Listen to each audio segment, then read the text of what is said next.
Sure, you have the Twitch open, so you can hear the. Ever feel like someone's reading your mind? Like they know what you're thinking before you even say it?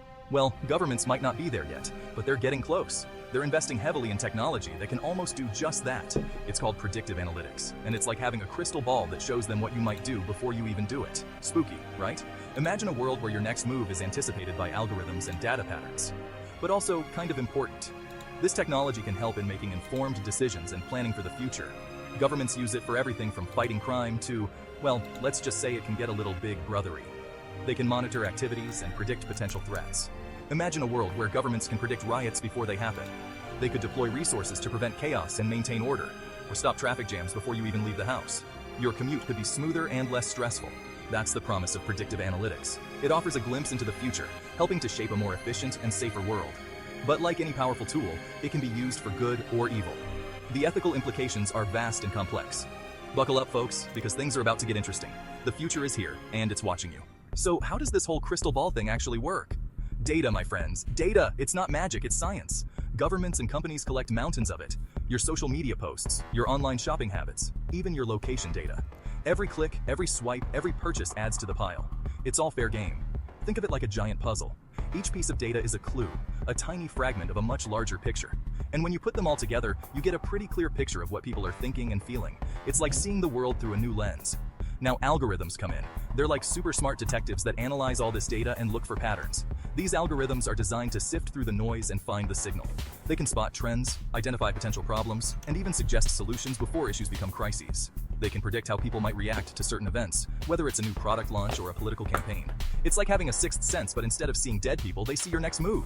This predictive power is transforming industries and changing the way we live. Remember that time you posted about hating pineapple on pizza? Yeah, the government might have seen that. They're all over social media, monitoring what people are saying and how they're feeling about everything from the latest political scandal to, well, pizza toppings. And it's not just Facebook. They're tracking news trends, analyzing online forums, and even keeping tabs on your Google searches. It's all about understanding the public mood and predicting how people might react to certain policies or events. Section 4. Shaping your thoughts. One algorithm at a time. The scary part? Governments can use this information to influence your opinions.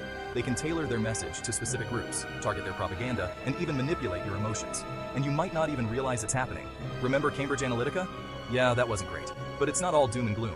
Predictive analytics can also be used for good. Governments can use it to improve public services, respond to emergencies more effectively, and even prevent crime. It's all about how they use it. Section 5. Don't be a puppet. Think for yourself. So what's the takeaway here? We live in a world where our thoughts and actions are constantly being monitored and analyzed. Every click, every like, every share is being tracked. It's both fascinating and terrifying, but knowledge is power. The more we understand about these systems, the better equipped we are to navigate them. By understanding how predictive analytics works, we can be more aware of how it's being used to influence us. Don't be a puppet. Question everything. Think critically. Ask yourself why certain information is being presented to you. And most importantly, don't believe everything you read on the internet, unless it's from this totally unbiased and 100% accurate essay, of course. Stay woke, my friends. Always cross-check your sources and seek out multiple perspectives. The truth is out there, but it's up to you to find it. Predictive analytics. Last week was the dead internet theory. This week is predictive analytics. We're doing these shows in sequence for specific reasons. So Yep. I caught the video. I was able to get the volume going and everything. We're good. Yeah. You can do that now. The next time I need you on Twitch, I'll let you know a couple minutes before. Okay. So the opening question was how often does predictive analytics cross your mind? You know, that was about the government and how they use predictive analytics and the ways that they use it.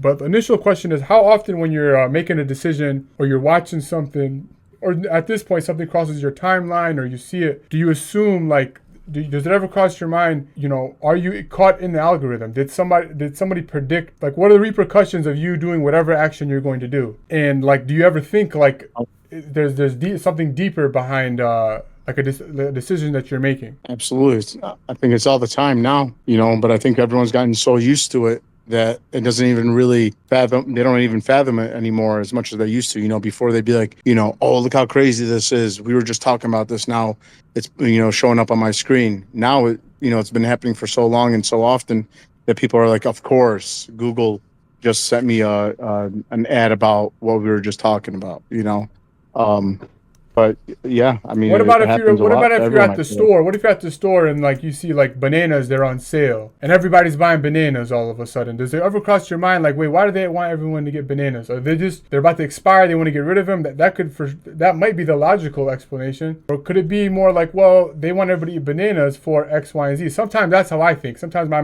brain at this point so congested with everything. I'm just paranoid about what left and right. I'm always double checking things, that even if something's on sale at the store and everybody's rushing to get it, I look at it like, what I might take a step back on that. I don't care about the sale, but if everyone's eating bananas now, it could be kind of I questionable. like Is that me I, being paranoid? You the think, main am I reason. too paranoid right now, you think? No, no. I think for the most part, it's for financial and control. I mean, there rarely does anyone, not just the government, do something unless it's for a financial gain or some type of personal gain, right? So in this case, I think it's both. As far as predictive analytics go, I think it's, hey, if we could figure out more about people, we could push them to buy other products or push them to buy this or that, or lead them or somehow, some way brainwash them into buying a certain item or doing a certain thing.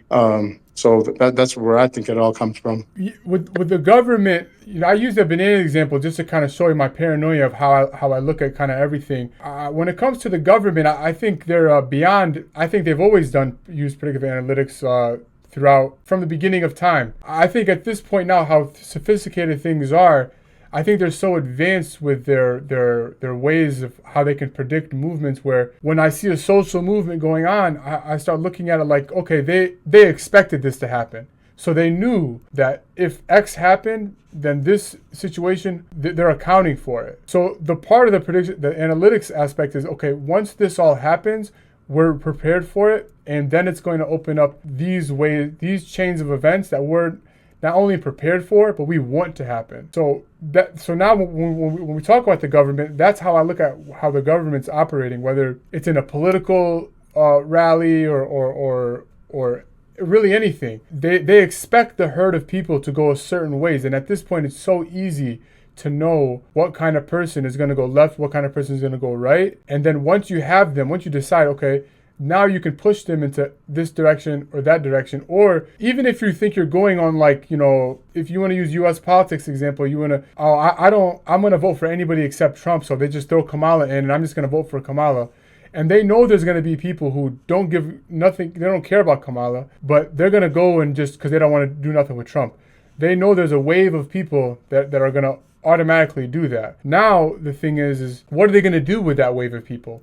What else are they going to do? Once they got you there, what's really in their playbook? Because it's deeper than the first answer. I think it's always deeper than whatever the first results are from the government aspect. Herb, you still right? Herb, it's just tonight's the Herb and Abe show right now. Alpha Wednesdays with Herb and Abe. So when you're silent, I either think that you're blown away by it or your mic's muted. My bad, man. My phone overheated. No, I'm good, man. So we got Austin's in the building. I think it's a different Austin than we. This might be the first time guest Austin to the Alpha Wednesdays.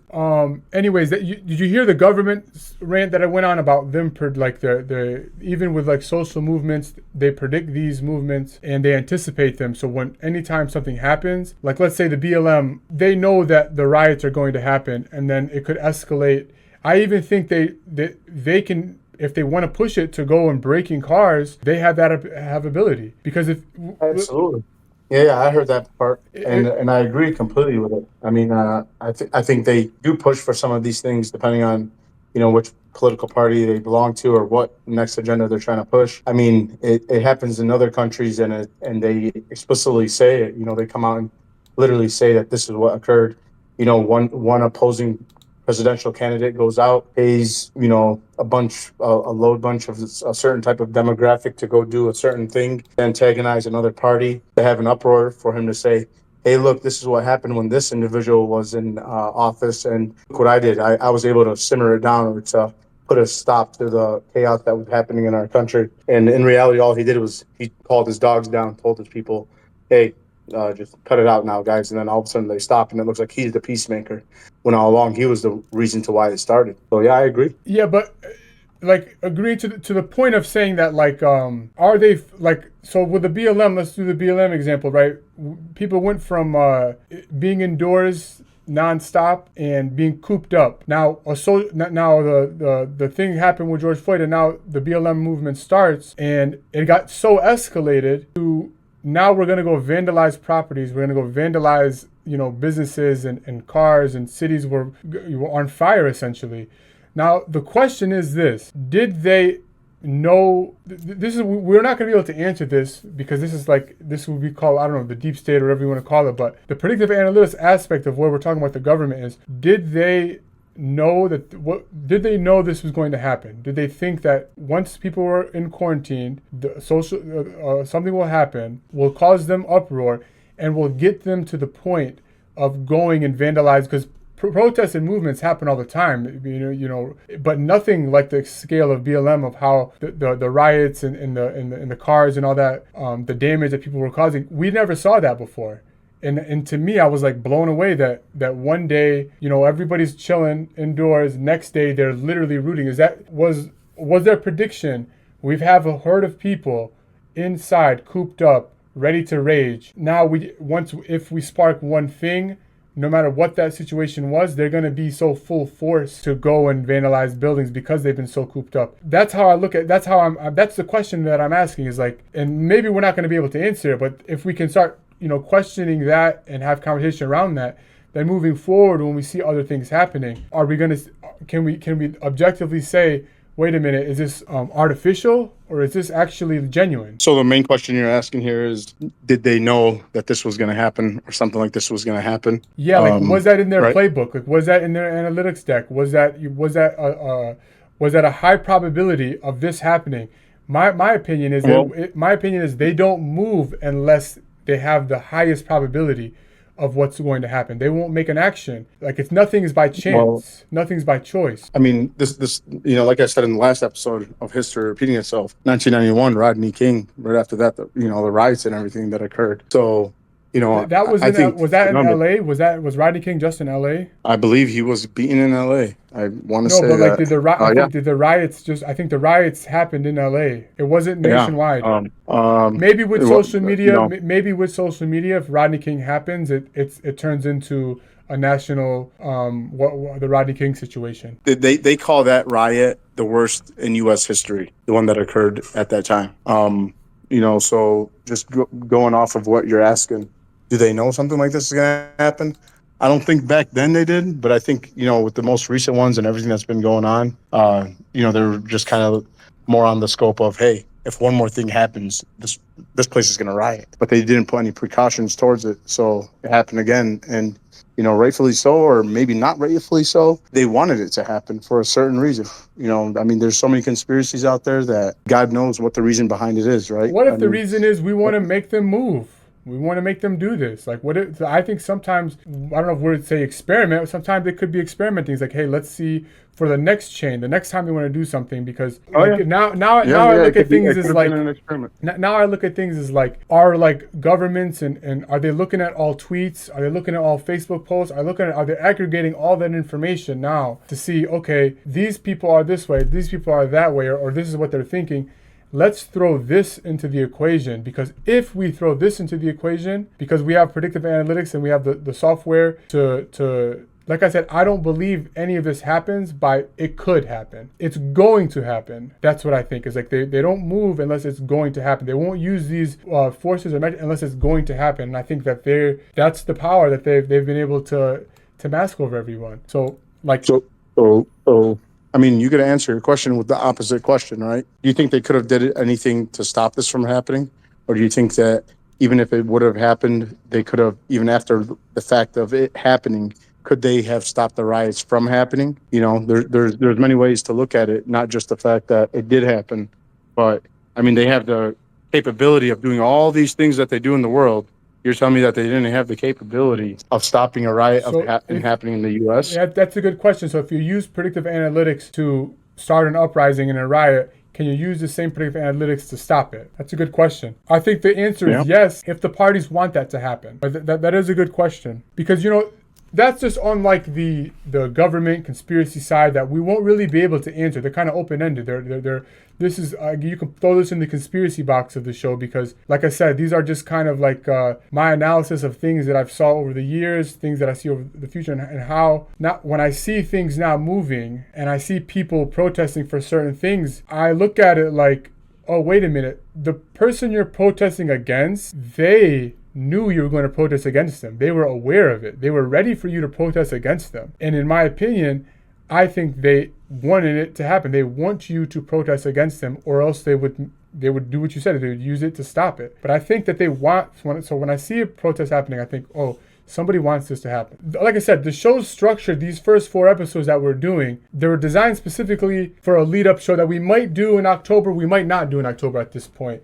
That show was supposed to be for today, but I needed a couple more weeks to prep it because I don't want my taste to come off wrong there, because it can easily coming off wrong. But if you understand where I'm coming from and you see these episodes of episode 1 with the dead internet theory, the predictive analytics theory, and we have the next 2 shows lined up, and maybe you'll accept what I have to say in October better, because right now it's like these are kind of prep, because like I said, I don't believe anything happens without especially the higher powers, when we're speaking of governments, without them wanting it to happen, whether it's a bad or a good thing. They control it all, but predictive analytics is the government. That's the conspiracy end. We won't be able to answer it, but it's in every metric, like health. They use predictive analytics in health cases of how long somebody might have to live if they have a type of cancer. They use predictive analytics to how to cure you based on other patients and things like that. So it's not just it's applicable in everything, in all businesses, all industries. Predictive analytics is it's a very powerful tool for that. Like, so in businesses, previously with with Nike, when they had Colin Kaepernick and the people at Riot were burning the shoes, I think their stock went up. Do you look at predictive analytics as like a threatening tool, or do you look at it as like an opportunistic tool? Honestly, I'm going to say if I had to choose one or the other, I'd say more a threat. Go ahead. In a way, some people don't know how to make a decision. Some people are a bit iffy about making a decision, and instead of trusting themselves, they're trusting whatever this device is kind of leading them towards. So not only are they believing in something else other than themselves, but they're also blaming that particular thing for whatever the outcome is, and sometimes they don't even realize that they were led to a certain response or answer because of the predictive analytics. So I would say, for the most part, it's more of a threat. I mean, yeah, there are certain situations where it, is a safety precaution, or we could use as some sort of security measure. But for the most part, no, I think it's more of a threat. The question was, I mean, I respect the answer. The question is more of applicable to will you use it? A lot of people know at this point, we flip the suits, right? So if I know that if I have predictive analytics software that can tell me customers are going to buy, Navy, I'm going to overload on Navy and I'm going to try to push them Navy. If I know that they're going to be buying it in a specific time frame, for me, I look at it like an opportunity. Or let me capitalize on this opportunity, because I know that everyone's going to want Navy suits, or I know everybody's going to want, this color blazer, these type of shoes. As a business owner or as a business, you kind of have to use the predictive analytics to grow every business uses that to grow your business. Okay. From a capitalist point of view, it's good to predictive analytics is a good thing. Where I'm coming from so much on using what you just said as an example. If we could obtain that information just from a survey, right?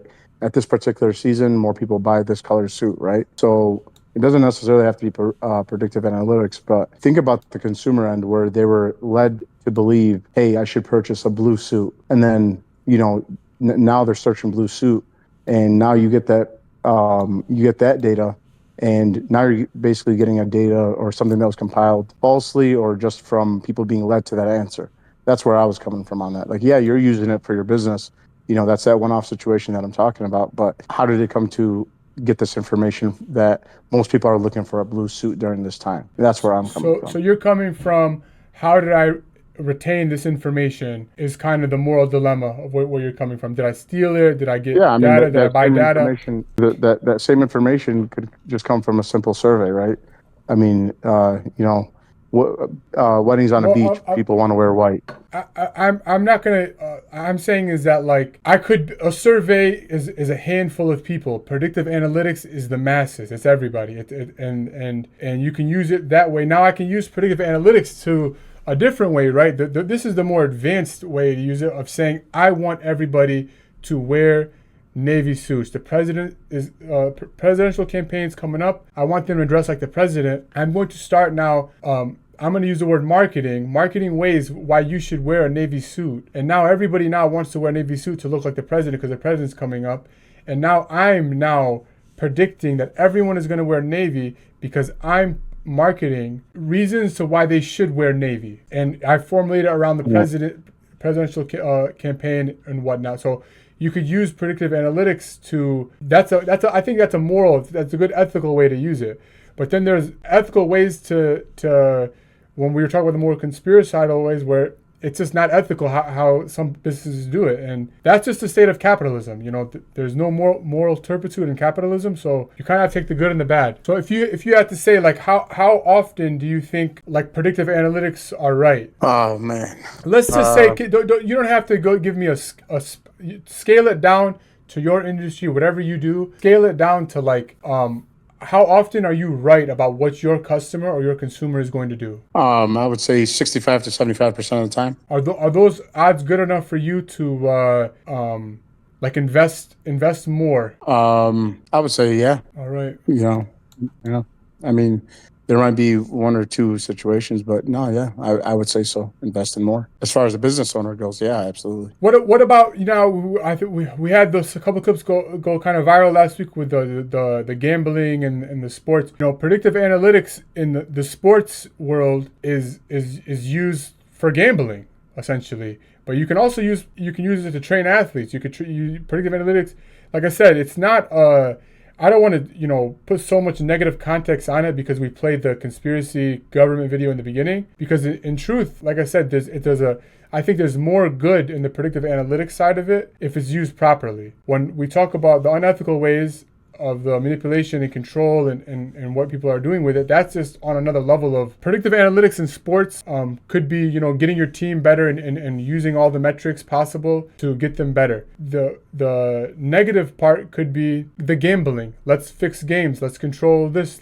This player is gonna sit out. Control his minutes. So if all this stuff happens, then that's gonna happen. Did you see the Netflix documentary about Michigan, the Connor Stallion? Yes, I did. The Untold documentary. Yep. That's okay. That's a good little. I thought that was a phenomenal documentary, and I was shocked how good that guy was. Absolutely. And that's a perfect example of he wasn't doing anything illegal up until they said that he was sending people to games and stuff. But he broke a rule. But when it on the scale of the analytics side of it, my guy was predicting everything to the point where Michigan won the championship. Yeah, basically he was the best at what everyone else was doing, the best by a landslide. So, it just got exploited. Basically, it's like Michael Jordan coming into the league and everyone complaining about him being so good, so they banned him.